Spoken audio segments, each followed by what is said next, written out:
নমস্কার, সবাইকে বঙ্গের ছেলে সাদর আমন্ত্রণ।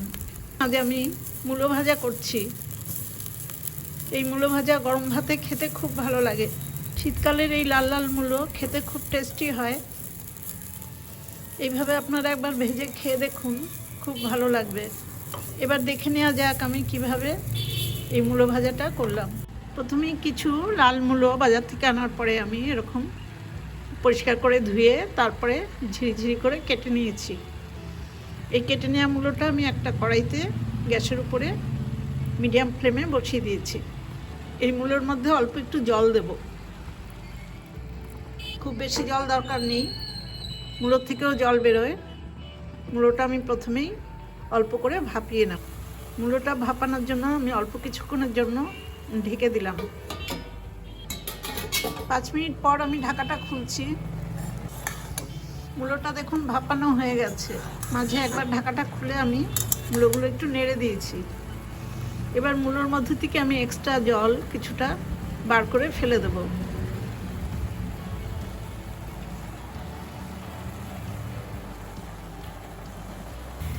এক্সট্রা জল দেখুন বার করে দিয়েছি। এবার মূলোর পরিমাণে আমি লবণ দেব। 1 চামচের একটু কম লবণ দিলাম।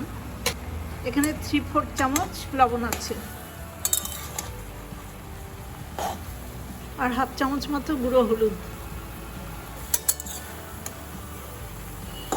এই হলুদ আর লবণটা আমি মূলোর সাথে ভালো করে মিশিয়ে দেব। মূলোগুলো আমি ভাজা করব, সেই জন্য আমি এই জলটা পুরো শুকিয়ে ফেলব। জলটা শুকিয়ে নিলে মূলোটা ভাজতে অনেক সুবিধা হবে। দেখুন আরও 4-5 মিনিট সময় নিয়ে আমি মিডিয়াম টু হাই ফ্লেমে মূলোগুলোকে একদম শুকিয়ে নিলাম। জলটা নিচে আর লেগে নেই। কড়াইটা নামিয়ে নেব, নিয়ে অন্য একটা কড়াই বসিয়ে মূলোটা ভাজবো। এবার আমি একটা ননস্টিক কড়াই বসিয়ে তাতে পরিমাণ মতো সর্ষের তেল দিয়েছি। ননস্টিক কড়াইতে মূলো ভাজা করতে অনেক সুবিধা হয়, কারণ মূলো ভাজতে গিয়ে কিন্তু লেগে যায়। প্রথমে আমি একটা শুকনো লঙ্কা ভাজবো।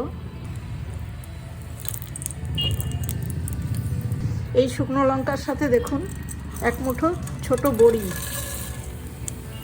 এই বড়িগুলো বাজারে কিনতে পাওয়া যায়, এগুলো ভাজা খাওয়ার জন্যই এই বড়িগুলো তৈরি হয়। লো টু মিডিয়াম আছে বড়িটা ভাজছি, কারণ বড়িটা খুব তাড়াতাড়ি ভাজা হয়ে যাবে। আঁচ বেশি থাকলে কিন্তু বড়িটা পুড়ে যাবে। বড়িগুলো ভাজা হয়ে গেছে। এই বড়িগুলো এখন আমি তুলে নেব। বড়ি ভাজা নামিয়ে নেওয়ার পর আমি আবার অল্প তেল দিয়ে দিয়েছি কড়াইতে।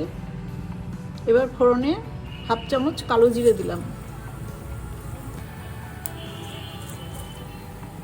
ফোড়নটা দেখুন ভাজা হয়ে গেছে। এবার আমার মূলোগুলো এর মধ্যে দিয়ে দেবো।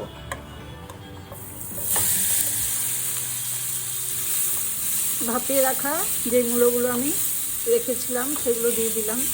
3-4টে কাঁচা লঙ্কা আমি ভালো করে কুচিয়ে এর মধ্যে দিয়ে দিলাম।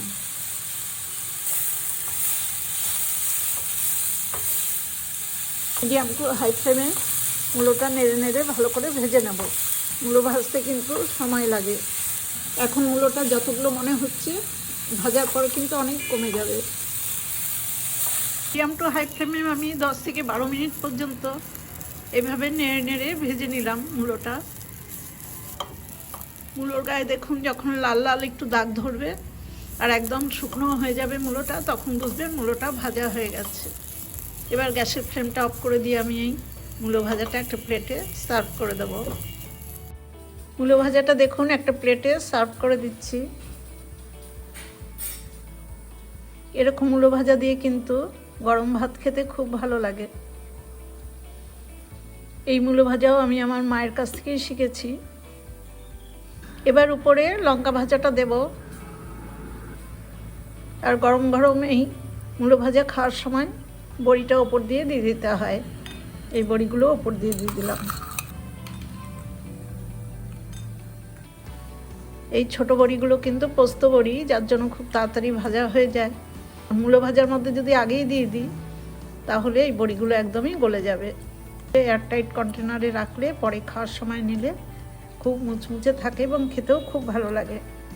আমার এই রেসিপিটা দেখে আপনাদের যদি ভালো লাগে তাহলে আমার ছোট্ট চ্যানেলটাকে সাবস্ক্রাইব করে আমার পাশে থাকবেন। বেল আইকনটাও প্রেস করে দেবেন, লাইক করবেন, শেয়ার করবেন আর কমেন্টস করে জানাবেন কেমন হলো। সবাই খুব ভালো থাকবেন, সুস্থ থাকবেন। ধন্যবাদ।